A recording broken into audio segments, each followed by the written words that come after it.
Tonight, fears of a mega fire in the Blue Mountains as embers at the state mine blaze spread flames past containment lines.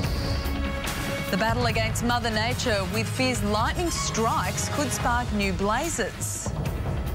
And residents briefed on the upcoming danger as two boys are accused of lighting one of the fires.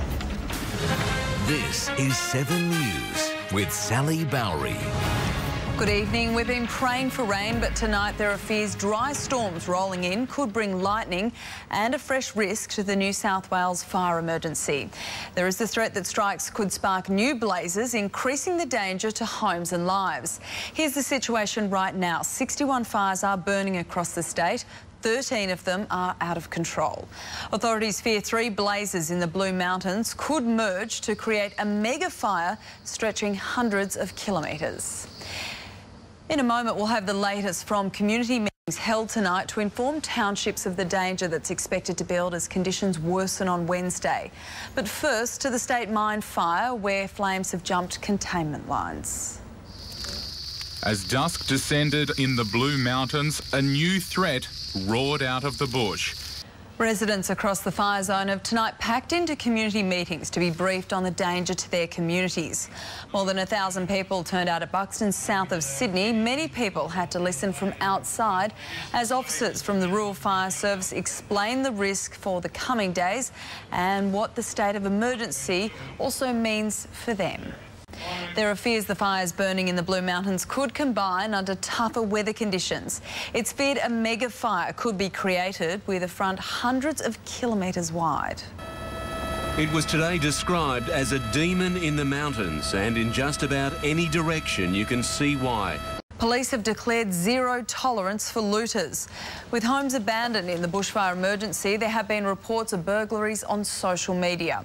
Uniformed and plainclothed officers have begun patrolling the fire zones. The New South Wales Police Force at this time and in these communities has a zero tolerance policy when it comes to you getting involved in looting of any poor victim. It's probably the lowest act that you could be involved in. Looters face up to 14 years in jail. The fires have even the most battle-weary worried. A short time ago, Chris Barth spoke to a veteran firefighter who's helping battle a blaze threatening the townships of Mount Victoria and Blackheath. Jim Croth has been fighting bushfires for 50 years, but he's worried these could be the worst yet.